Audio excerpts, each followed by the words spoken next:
네, 이뇨한 혁신위원회 회의를 함께 보셨습니다. 일단은 정치인이 희생을 해야 한다. 그리고 국민에게 이득이 돌아가야 한다라고 했고요. 오늘 회의에는 최재형 전 혁신위원장도 참석을 했는데요. 관련해서 오늘 두 분의 전문가 모시고 이야기 나눠보도록 하겠습니다. 윤기찬 국민의힘 법률위 부위원장, 서용주 더불어민주당 상근 부대변인 나오셨습니다. 안녕하십니까? 네, 어서 오십시오.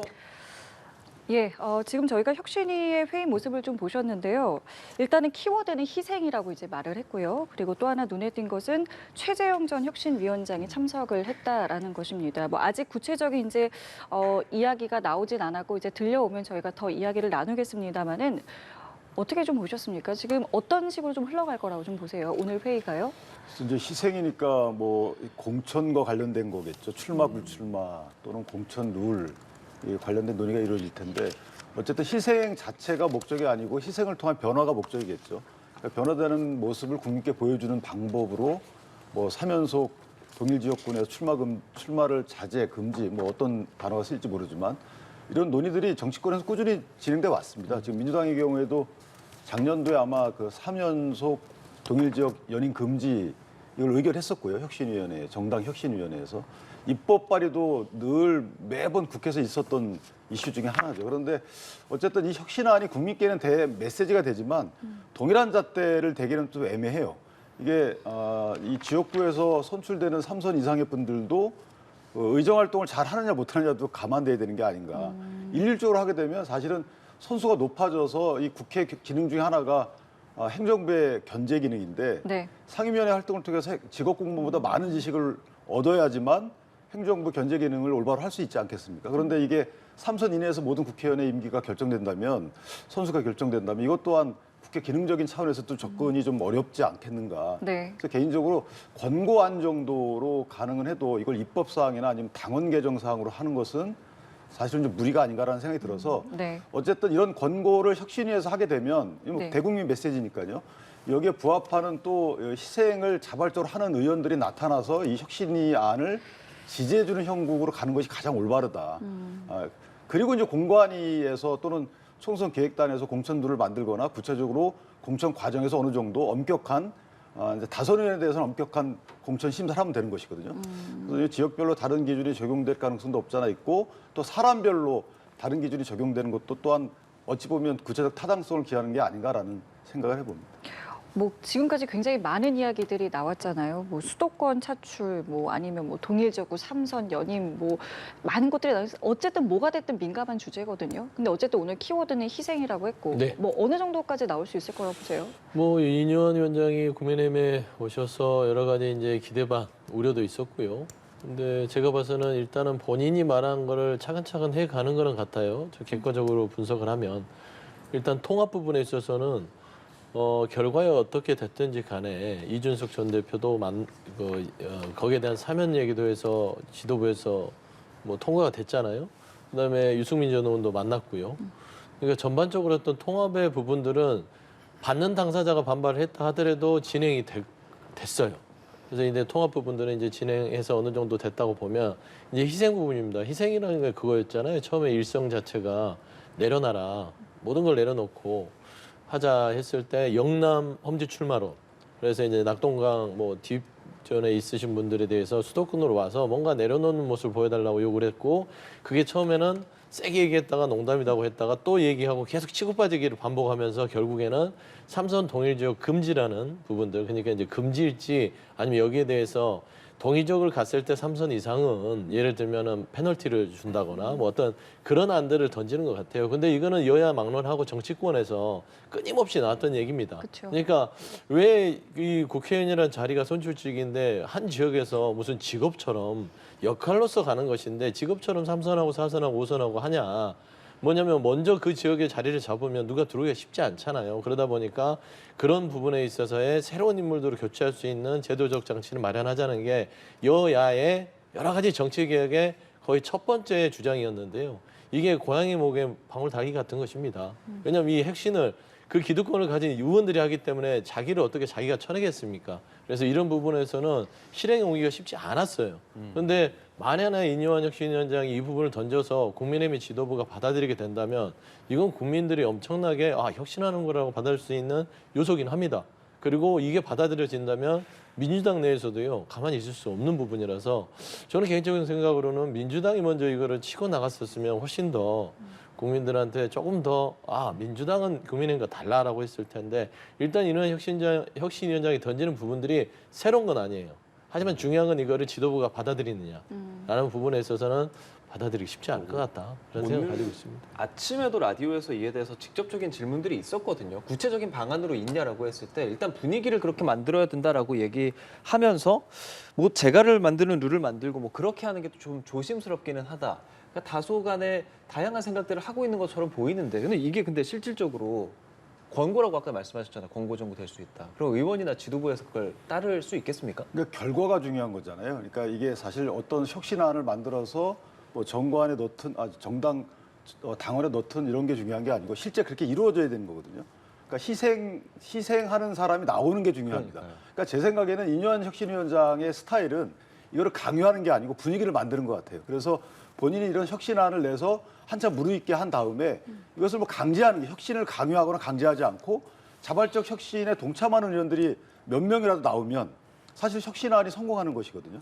그러니까 일률적으로 전국적으로 다 적용한다 이렇게보다 뭐 일부 대상 지역도 어느 정도 언급이 된 상황이기 때문에 해당 대상 지역의 대상 선수 어느 분들이 나 불출마하겠다라고 선언을 하게 되면 그러면서 동참을 하게 되면 이 혁신하는 동력을 얻는 거죠. 그리고 변화를 위해서 희생이 된다는 이런 국민적 메시지도 또 성공하는 것이고 해서 개인적으로 또 친윤 얘기도 하고 있거든요. 예. 그 친윤 일부 의원이 여기에 부합하는 행위를 한다 그러면 저는 이 혁신위원회가 실제 또 부작용이 없는 혁신안의 관철이 되는 것이 아닌가라는 생각이 들어서 개인적으로는 이뇨한 혁신위원장의 스타일대로 간다 그래서 그 성공한다 그러면 상당한 대국민 긍정적인 메시지가 되지 않을까라는 생각을 합니다.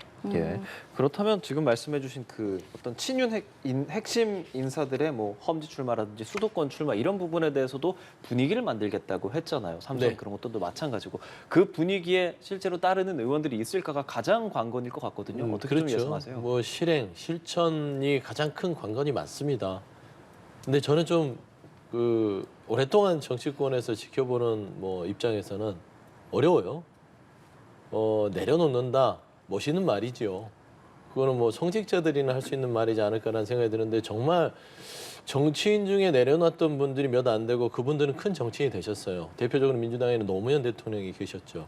바보 노무현이라는 별명이 붙을 만큼 본인의 모든 걸 내려놓고 지역주의 타파를 위해서 종로를 버리고 부산에 가서 그렇게 막 고생을 하시다가 결국에는 대통령이 되셨어요. 그러니까 이제 민주당 내의 어떤 그런 스토리를 보면 정말 정치인이 본인의 기득권을 내려놨을 때 장기적으로 봐서는 국민들에게 큰 신뢰와 사랑을 받을 수 있음에도 불구하고 그게 쉽지 않습니다. 당장 내년에 다가온 총선인데 내가 내려놓으면 나 이제 직업을 잃는 거 아니야? 나의 권력을 잃는 거 아니야? 이런 것이거든요. 그러니까 기본적으로 정치의 본질 자체는 국회의원은 직업이 아닙니다. 역할이죠. 역할이 있을 때 그 선출직으로서 뽑히는 것인데 이걸 직업적으로 계속 이어간다는 부분에 있어서는 국민들은 맞닥지 않게 생각하세요. 그래서 정치혁신을 요구하시는 것이고 이거는 여야 막론하고 모든 요구사항에 대해서 실천을 못 해왔던 것인데 이뇨한 혁신위원장이 새로운 건 던진 건 아닙니다. 삼선, 연임 제한, 뭐 금지 이건 새로운 걸 던진 건 아니지만 중요한 건 실천이죠. 근데 저는 어려울 것 같아요. 아쉽지만 저는 그런 부분에서는 좀 보고는 있겠지만 뭐 그런다 해서 뭐 어떤 비판 안 될 것이다 안 될 일 왜 하냐 이런 말씀은 안 드리지만 노력하는 부분에 있어서는 국민들이 지켜볼 것이고 만약에 여기에 대해서 국민의힘이 큰 결단을 해버린다면 이거는 국민의힘이 내년 총선에서 어느 정도 굉장히 큰 플러스 요인으로 작용할 수 있다. 저는 그렇게 판단하고 있습니다. 뭐 범위가 어디까지 될지는 모르겠습니다만 일단 방향성이 희생이라고 지워졌기 때문에 어떤 이야기가 나올지는 좀 지켜봐야겠고요. 어제 혁신이 1호 안건도 처리가 됐습니다. 다만 당사자들은 여전히 반발하고 있기 때문에 의미에 대해서 뭐 여러 이야기들이 좀 나오고 있는 것 같아요. 개인적으로 좀 어떻게 생각하십니까? 일단 그 기존에 저희가 당내 불협화음 때문에 지지율이 상당히 곤두박질 쳤던 경험을 갖고 있어요. 그러니까 당내 불협화음을 사전에 예방한다는 차원에서 저런 이제 징계 취소 결정을 한 것으로 보여지고요. 그러니까 징계 취소 결정의 대상자들 입장에서 보면 어쨌든 자 정치적 입지를 떠나서 그냥 징계를 하고 징계를 취소하고 둘 중에 보면 징계 취소가 유리한 사항이면 분명하거든요. 그러니까 당에서 보면 뭐 시혜라고 표현하는지 뭐하지만 어쨌든 유리한 어떤 그 도움을 준 건 맞아요. 근데 그걸 어떻게 받아들이냐는 이제 본인이 앞으로 어떤 정치적인 행보를 하느냐에 따라서 그 평가를 달리하는 것이죠. 그 평가에 따라서 당이 거기에 부합해 줄 필요는 없는 거잖아요. 그러니까 그거는 이제 그러니까 인현 위원장도 제가 볼 때 아까 스타일 말씀드렸는데 스타일이 미리 좀 알아보고 이 뒤따라올 수 있는 이런 행보를 추구하는 것 같아요.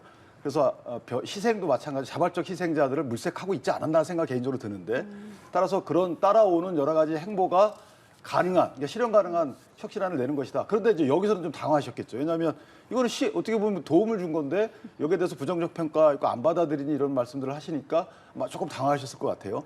그렇지만 어쨌든 그건 그분들의 평가죠.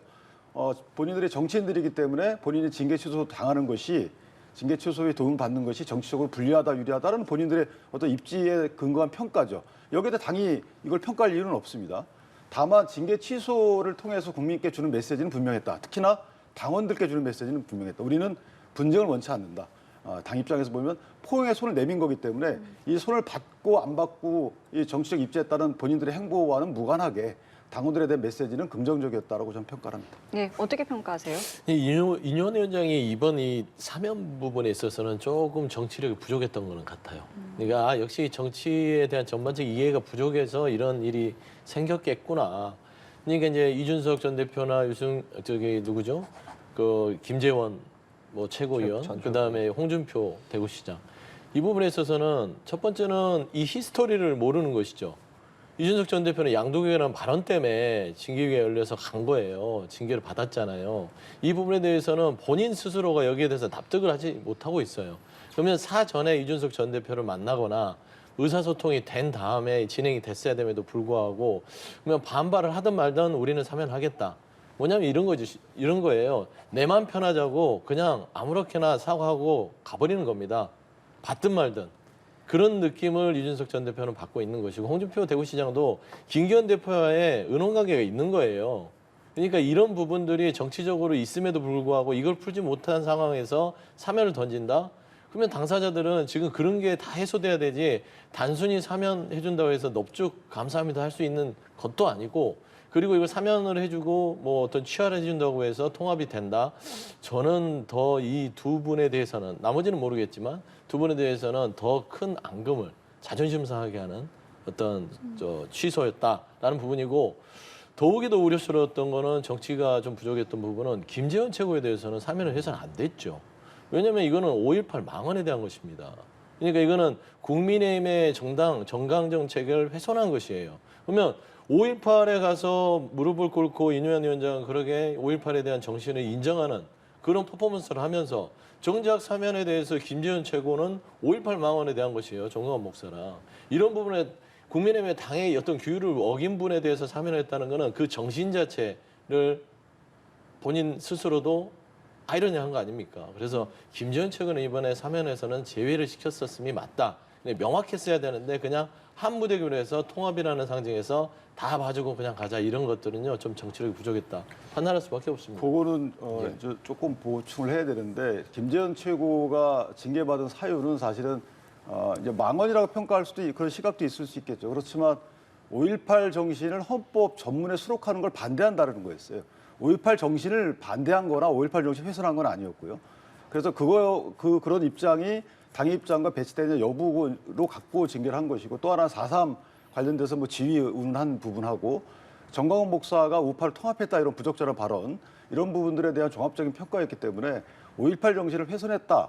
그래서 그 훼손한 김재원 최고에 대해서 사면한 것이 이런 시각은 조금 사실관계에 부합하지 않는다라고 생각합니다. 예, 알겠습니다. 일단 징계 결정하고 5개월 만에 자진 사퇴, 최고위원에 대해서는 자진 사퇴했다라고 김재원 전 최고에 대해서는 나오고 있고 이준석 전 대표 징계 취소하는 부분에 대해서 조금 더 이야기를 많이 하는 사람이 이제 안철수 의원이거든요. 안철수 의원이 이 혁신의 결정이 오진이라고 평을 했어요. 네. 그 부분에 대해서 왜 이렇게 안철수 의원은 이준석 전 대표에게 계속 이런 이야기들을 거는 걸까? 어떻게 좀 분석하세요? 그러니까 이제 정치의 그 시간을 이해하는 분들은 왜 이런지를 알죠. 안철수와 이준석은 앙숙이죠.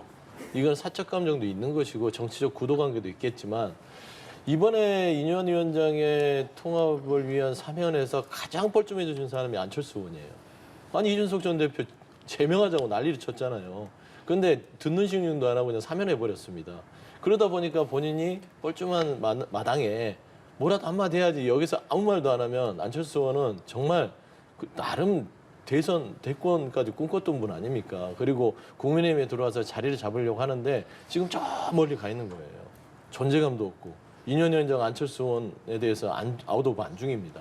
그러다 보니까 이준석 전 대표에 대한 사면은 안철수 의원에 대한 국민의힘에 대한 이 안에서의 입지가 완전히 사그러들고 면상했다는 측면에서 지금 뭐라도 얘기를 하는데 안 통해요. 이제는. 왜냐하면 국민의힘의 총선에서 안철수 의원은요 더 이상 역할이 없다. 그런 측면에서는 스스로 좀 씁쓸한 기분이기 때문에 끊임없이 이준석 전 대표를 뜯어서 이 가장 뉴스의 중심에 있는 이준석 대표와 각을 세우려고 하는 뭐 어떤 시도들을 많이 할 것으로 저는 좀 개인적으로 평가하고 있습니다. 네, 그럼 이준석 전 대표 이야기도 해볼게요. 이준석 대표의 입장은 조금 더 뭔가 확고해지는 느낌인 것이 어제 라디오 인터뷰에 나왔는데 탈당 가능성에 대해서 언급을 했거든요. 관련 내용 좀 듣고 오시겠습니다. 지금 우리가 수도권 판 전부 다 말아먹었는데 그 김에 이준석이를 노원병에 나가게 해가지고 떨어뜨리자. 네. 이거는 정치적으로 무의미한 목표일 뿐더러 굉장히 사악한 목표거든요. 제가 여기에 동조해줄 이유가 있나요? 지금으로서 당을 나가서 새로 뭐 정치 활동 하실 게 1과 100 사이에 어느 정도 됩니까? 아니요, 저는 이거 당이 만약에 제대로 변하지 않으면요 100이에요. 비명, 뭐 비윤 모두를 통합하는 뭐 어떤 빅텐트가 쳐질 수도 있지 않을까 싶은데 그런 저는- 구상이신 건가요? 제가 봤을 때 하나라도 다르다고 배제하진 않을 겁니다. 일부를 듣긴 했는데 굉장히 좀 여쭤보고 싶은 내용들이 좀 많아요. 일단은 국민의힘이 이준석 전 대표를 노원구에 떨어뜨리기 위해 공천을 주겠다는 것을 약간 전제로 말을 했고요. 당이 변하지 않으면 탈당 가능성은 100%다라고 했어요. 지금 어떻게 좀 들어야 되겠습니까? 글쎄요, 한 정당이 후보자를 공천하는데 떨어뜨리기 위해서 공천하는 경우는 있을 수 없고요. 그러니까 이준석 전 대표의 선택지는 많아요. 지금 징계가 풀렸기 때문에 이제 출마가 가능하단 말이죠. 그럼 다른 지역도 해볼 수 있는 거예요. 본인이 노원병의 뭐 당협위원장 직위가 다시 복구되는지 모르겠지만 어쨌든 다른 지역도 놓고 해볼 수 있는 선택의 여지가 있는 거죠. 그러니까 이준석 전 당대표는 당신이 이제 당선이 돼야 되는 게 지상 목표는 맞아요. 그건 다 인정합니다. 그러니까 어떤 방법으로 당선되는지에 대해서 본인이 선택을 해야 되겠죠. 그런데 그 선택을 할 때 담백하게 하면 돼요. 내가 현재 당선 가능성이 현재 이 당에서 없기 때문에 나 나가서 뭐 무속 출마하겠다, 신당 차리겠다라고 명백한 본인 입장을 표명해야지만 당내에서도 혼선이 없어요. 당원들 입장에서 보면 이준석 당대표가 과연 공천을 못 받는 거야? 안 주는 거야?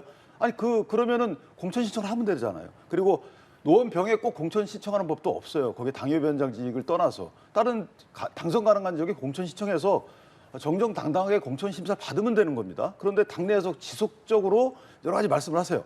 또 하나는 최근의 행보를 보면 사면과 관련돼서 뭐 징계 취소 관련돼서 당 지지를 올리기 위해서 징계 취소를 한 거잖아요. 그럼 당 지지를 올리기 위한 행보 중에 하나예요. 그래서 우리 부대변인 말씀처럼 김재현 최고에 대해서 이 사면한 것이 문제가 된다. 이런 비판하는 건 이해를 해요. 근데 본인 사면에 대해서 이게 뜬금없다라고 하는 것은 앞뒤가 안 맞는 거죠.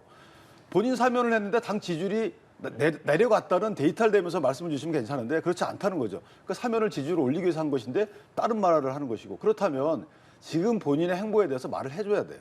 나는 이 당에서 내 정치적인 비전이 없기 때문에 당을 차리겠다. 또는 나는 정치적 비전이 없기 때문에 차리지는 않고 같은 계열의 어떤 기조가 있기 때문에 뭐 무소속으로 어디 출마하겠다라는 입장을 줘야지만 당내 혼란이 가속화되지 않고 그 혼란에 따른 지지율 하락이 없을 것이다. 이건 정당인의 기본적인 네, 의무라고 이준석 전 생각합니다. 대표는 나의 행동은 지금 당에 달려 있다. 당이 바뀌어야 내가 나가든지 말든지 하겠다. 이런 입장이잖아요. 그러니까 당이 어떻게 바뀌어 지지율이 올라가야 되는 거잖아요. 그러니까 이준석 전 대표는 당선 가능한 정당이 되면 나 하겠다라는 건데 그 당선 가능한 정당이 되는 것은 지지율이 올라간다는 거잖아요. 그러면 예를 들어서 본인은 이 정당에서 지지율을 올리기 위해서 열심히 노력하시면 되는데 계속 사실은 이제 결과론적으로 충심이 있는지 없는지 모르겠습니다만은 저희들이 결과론적으로 볼 때는 계속 분란이 일어나는 거잖아요. 비판을 하시고 그다음에 대통령이 바뀌어야 된다고 얘기를 하는데 대통령이 어떻게 바뀌어야 되나요? 사과는 이미 했잖아요. 유감 표명 다 했고 지금 바뀌고 있는 중이잖아요. 여러 가지 민심 속으로 들어가서 행동하고 있고 낮은 자세로 겸손하게 행동하고 다 있어요. 근데 아직도 안 바뀌고 있다고 얘기를 하잖아요. 이거 안 바뀌고 있다 본인이 규정하는 거예요. 현상을 보는 것이 아니고 본인이 어떤 특정 행보를 염두에 두고 이 정당을 보고 싶은 대로 보고 있단 말이죠. 이거는 전 당대표로서는 조금 저는 부적절한 행동이다라고 생각을 하고 입장을 좀 빨리 밝혀줬으면 좋겠어요. 그러니까 조금 전 녹취에도 있었지만 빅텐트라는 네. 단어도 나왔었잖아요. 뭐 신당 창당 가능성 어느 정도로 보세요?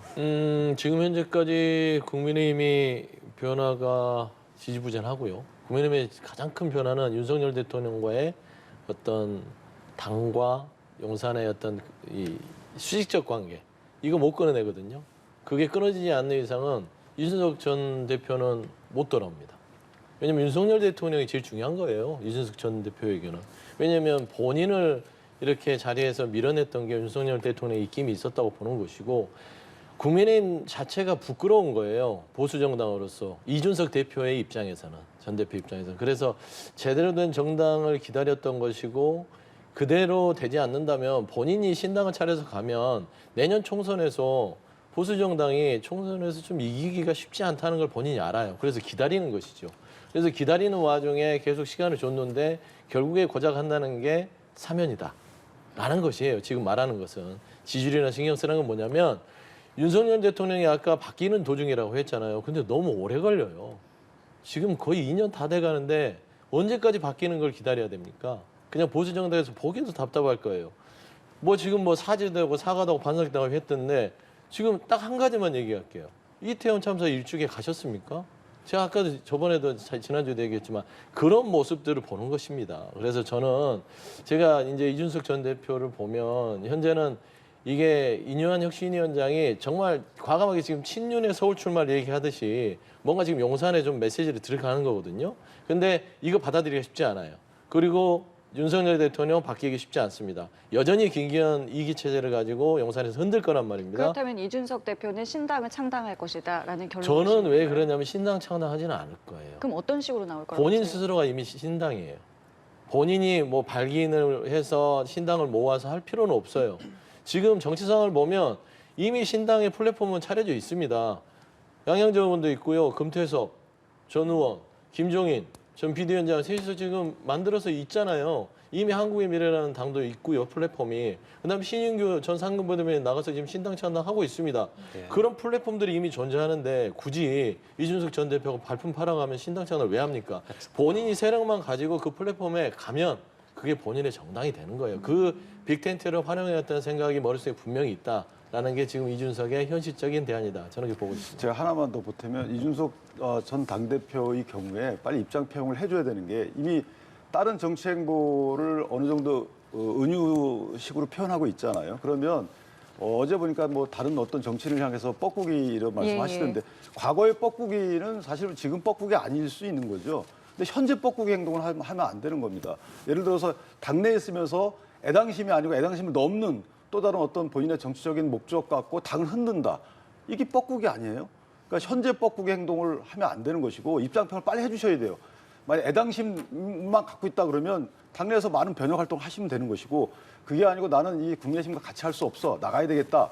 그럼 빨리 표현해 주셔야지 이게 국민의힘뿐이 아닌 사람이 국민의힘을 비판한다 하고 국민의힘 당대표 전 당대표 국민을 비판한다 하고 다른 거거든요. 만약에 나간다고 친다면 나가는 것이 어쨌든 그러니까 빨리 그걸 선택하는 것이 국민의힘 입장에서는 좋다는 말씀이신가요? 왜냐하면 지금 말씀은 이제 당원들이 볼 때는 이게 애당심의 발로다라고 평가하는 분도 있고 본인의 정치 행보를 위해서 지금 어떤 그 상황을 만드는 거다라고 평가하는 분들이 있거든요. 그런데 만약에 나가시거나 어떤 본인의 입장을 표명한 이후에 하게 되면 오해는 사지 않는다는 거죠. 혼란도 없다는 거죠. 그래서 나가란 말씀이 아닙니다. 저는 계시면 좋고 다만 본인이 나가기로 결정을 했다 그러면 빨리 뭐든가 결정을 해서 보여주는 것이 저는 그 중요한 정치인의 의무가 아닌가라는 생각을 합니다. 국민의힘이 오늘 파급력에 대해서는요? 어떤 형태든 빨리 맞는 게 좋죠. 총선이 다가오기 전에 예. 나가시든 나가시지 않든 그로 인한 장점이든 단점이든 빨리 저희가 대책을 강구할 수 있는 시간적 여유를 주는 게 좋은 거죠. 근데 한 가지만 말씀드리면 이준석 전 대표 입장에서 봐서는 애당심이 많아요. 제가 겪어본 이준석 전 대표요. 이제 방송하면서 좀 얘기도 보고 이제 말하는 네. 내용들을 보면 이준석 대표는 애윤심은 없어요. 그 얘기를 하는 겁니다. 애당심은 이 국민의힘에 대한 애당심은 높은데 애윤심이 없다는 이유만으로 지금 뭐 비판적이다 나가달라 이런 거거든요. 근데 왜 정당 전체에 대통령의 사랑 이게 필요한 겁니까? 국민의힘 오랫동안 있었던 몇십 년을 했던 국민의힘에 대한 보수 정당의 애당심을 측정을 해야 되는데 지금 이준석 전 대표는 애원심이 없다는 이유만으로 여러 가지로 조리돌림을 당하고 있는 상황에서 말씀한 대로요. 12월 말 전에는 아마 신당이든 뭐 탈당이든 그런 거치가 이루어질 것이라고 저는 보고 있습니다. 예, 소영주 저희가 부대변인이 나가달라는 게 아니고 예, 안 나갈 수도 결정을- 있고 예, 본인의 어떤 진료에 대해서 빨리 말씀을 주셔야 이게 계속 지금 이준석 전 당대표 이슈 갖고 계속 지금 당이 흔들리고 있잖아요. 그래서 저는 애당심이 그렇게 강하다면 거기에 동의하고요. 그렇다면 그에 부합하는 좀 당을 위한 행동을 해주셔야 되겠다. 이 당이 대통령 혼자에 구성된 당이 아니잖아요. 앞으로 본인의 인생을 걸고 총선에 출마할 사람들 많이 있는 상황인데 지금 설령 그 대통령과의 관계가 어떤지 모르겠지만 그걸로 인해서 당 자체가 어려움에 처하는 행동을 하실 분은 아니다 이렇게 생각하고 있습니다. 그러면 친윤계 핵심 인사라고 분류가 되는 언론에서도 많이 표현되는 이철규 의원이 인재 영입위원장 맡은 부분에 대해서는 어떤 말씀하시겠습니까? 그래서 이철규 의원이 만약에 실력이 없다 그러면 저는 비판받아 마땅하다고 봅니다만은 이철규 의원은 입지전적인 인물이에요. 또 검찰과 사이가 아주 안 좋습니다. 아시다시피 2번 구속 기소 이외에 3번 기소, 그러니까 3번 기소돼서 3번 다 무죄를 받은 사람이에요. 그러니까 뭐 어떤 분이 얘기하듯이 검찰 공천을 위해서 사전 포석 아니냐라고 하는데 검찰과 그렇게 관계가 안 좋은 분 사정이 있는 것이고요. 또 하나 친윤이란 것 때문에 인재영입위원장의 직을 수행할 수 없다. 이것도 좀 웃긴 거예요. 왜냐하면 만약 공천심사위원장 그럼 하지 말아야 됩니다. 그러나 인재영입위원장의 경우에는 자수성가해서 여러 다방면의 사람들과의 네트워크가 좋은 이철규 위원장이 못할 바는 아니다. 그래서 결과를 보시고 역시나라고 했다 그러면 그때 그 저희가 총선에서 심판을 받는 거기 때문에 그런 행보를 하지 않을 것으로 보고요. 저는 그런 자신감의 발로다. 오히려 이렇게 전자팔찌를 차고 나오는 게 낫지. 만약에 숨어서 뭐 비공식적으로 행동하는 것보다 훨씬 나은 거 아닌가요? 그러니까 저는 개인적으로 이 실세다라 그러면 실세의 어떤 그 본인의 역할을 저렇게 공식적 직함을 갖고 하는 것이 오히려 더 낫다라고 생각합니다. 근데 인재영입 위원장은 뭐 이제 여야가 다 고민하는 것이에요. 뭐 총선 기획단장이야 뭐 어차피 당연적이지만. 근데 이제 이철규 의원 같은 경우 뭐 실력 얘기하셨지만 검찰과 사이가 안 좋다 하지만 검찰의 가장 우두머리였던 윤석열 대통령과 가장 친합니다. 그렇지 않습니까? 그런 부분에 있어서 이제 우려를 표하는 것 같고 저는 이철규 위원장은 그냥 그래요. 이거 정치 문법에 맞지 않아요. 강서구 참패 이후에 그 책임을 지고 물러났던 분 아닙니까? 그런데 얼마 되지도 않아서 다시 인재영입 위원장으로 온다? 그러면 결국에는 김기현 2기 체제는요. 강서구의 어떤 이 국민들의 목소리를 처음에 듣는 척하고 다시 복귀한 거예요. 그렇지 않습니까? 다 주요 보직을 다 맡았잖아요. 김기현 대표 그대로 있죠. 이철규 당시 사무총장이었나요? 네. 그 부분이 예. 책임지고 사직했는데 더 큰 총선업도 인재영입 위원장이었어요. 이게 뭡니까? 라고 아마 이준석 전 대표를 생각할 것이고 나머지 국민들도 변화가 없구나라는 이 우려의 뭐 비판은 뭐 피할 수 없다. 저는 그렇게 예, 보고 있습니다. 알겠습니다. 검찰이라는 조직의 수장은 검찰총장이고 우두머리는 아니죠. 알겠습니다. 예. 그러니까 우두머리라는 건 죄송하고요. 검찰총장이셨던 윤석열 대통령과 매우 친한 인물이죠. 예, 이런 가운데 지금 뜨거운 감자인 것은 경기 김포시를 서울에 편입시키는 것을 국민의힘이 지금 속도를 내고 있다는 부분인데 이 부분에 대해서 민주당은 어떤 입장을 갖고 있을까? 이재명 대표가 목소리를 냈습니다. 듣고 오시죠. 이 국정을 하는 데 있어서 69시간제 던졌다가 이거 말이 안 되네. 그러니까 그럼 하지 말지 뭐. 그래가지고 적당히 미안하다는 말도 없이 대혼란을 이야기하고 그냥 없어져 버리고. 최근에 예를 들면 의사정원 확대 정말로 중요하지 않습니까? 이 중대한 국가적 과제를 가지고 아무 생각 없이 툭 던졌다가 이거 저항이 만만치 않네. 쉽지가 않겠네 라고 하니까 그냥 슬그머니 모른 척하는 이런 방식의 국정 운영은 정말로 문제다. 예, 이재명 대표 69시간제 의사정원 확대와 같은 것들을 이야기하면서 국정은 장난이 아니다라는 표현을 지금 쓰고 있습니다. 어떻게 들으셨습니까? 그러니까 아마 김포 서울시 편입에 대한 우회적인 비판을 하신 것 같아요. 그런데 저 부분은 툭 던진 건 아니고요. 그럼 지역 주민들이 그 툭 던진 거에 그냥 다 딸려온 건가요? 그건 아니고 김동연 지사가 사실 북부 자치도 관련돼서 그 분도론을 정책으로 아예 던졌잖아요. 실제 추진하고 있습니다.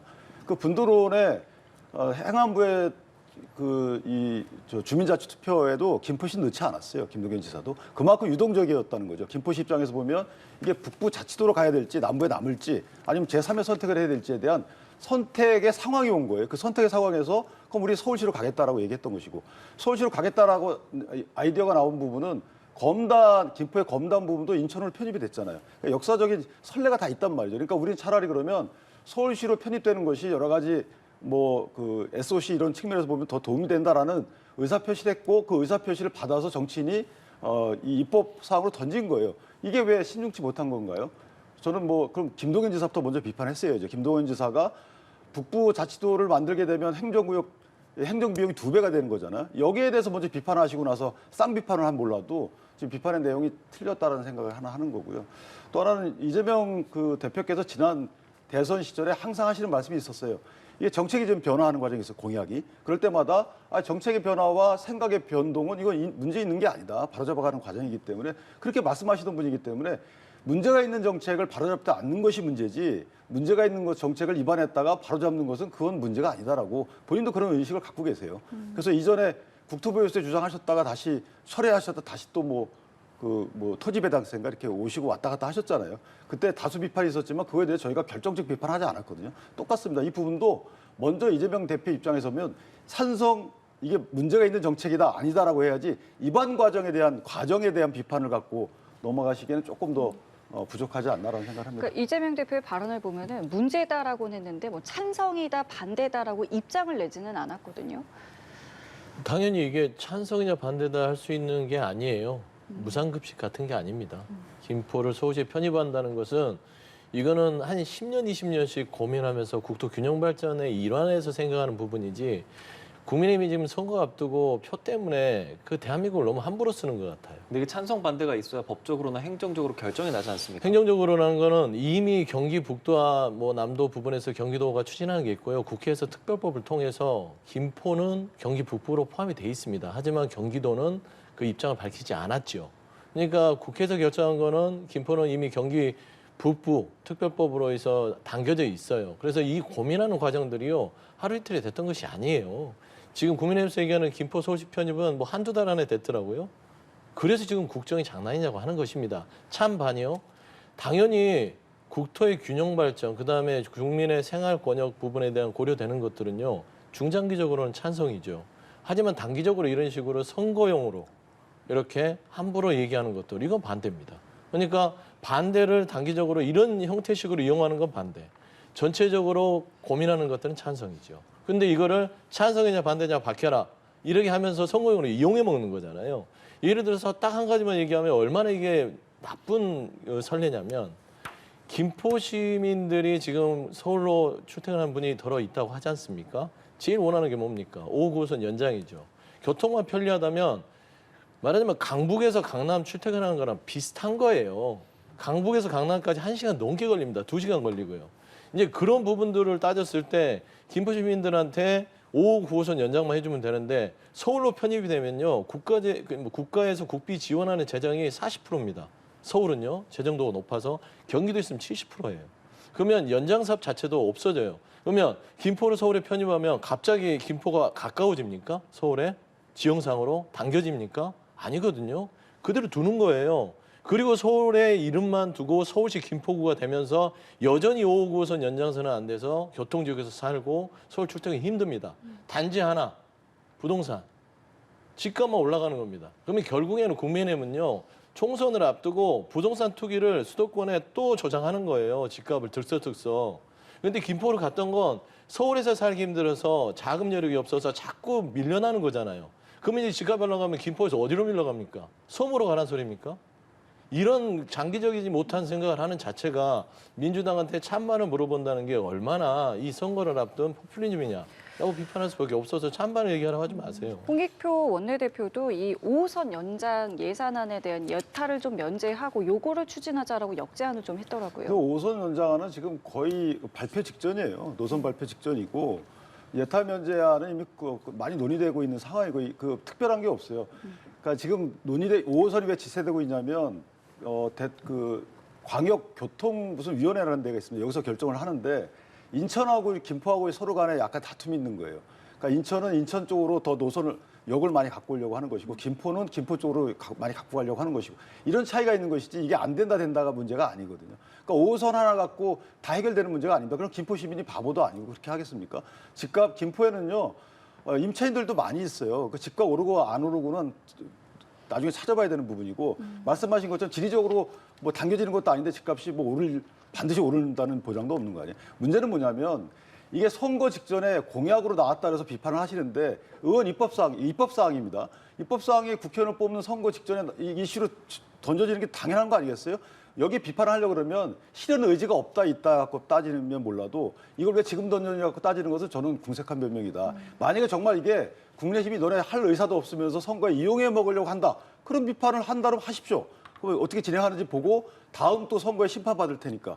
그런데 그게 아니고 지금은 상당히 구체적으로 진행되고 있기 때문에 그런 비판은 타당치 않은 것으로 보이고 이게 이런 상황에서 왜 그런 공약이 나왔냐. 이거는 사실은 그 선거 때 매번 공약으로 여러 가지를 내던지는 각 정당에서 할 말은 아니다 싶습니다. 근데 수도권 아무리 위기론을 탈피한다 해도 에이 모르겠다고 이렇게 던지면 안 되죠. 이거는 거의 한탕주의예요. 아니 논의를 해야죠. 만약에 김포만 던졌으면 좋습니다. 뭐 아까 했는데 경기 북부 남부 때문에 중간에 끼어서 그렇다. 근데 왜 갑자기 구리 나오죠? 하남 나오죠? 막 이 주변 권을 계속 자극을 하는 거예요. 근데 주민들이 제일 지금 커뮤니티에서 지금 가장 이 이슈에 대해서 민감하게 반응이 뭔지 압니까? 집값이에요. 그건 현실입니다.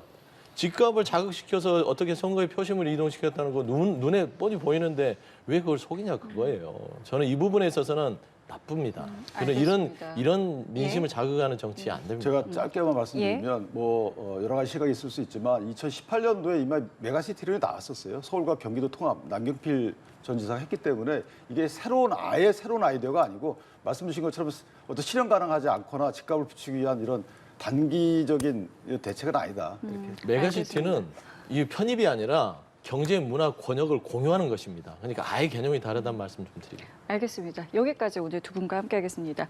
지금까지 윤기찬 국민의힘 법률위 부위원장, 서영주 더불어민주당 상근 부대변인과 함께했습니다. 두 분 고맙습니다. 잘 들었습니다.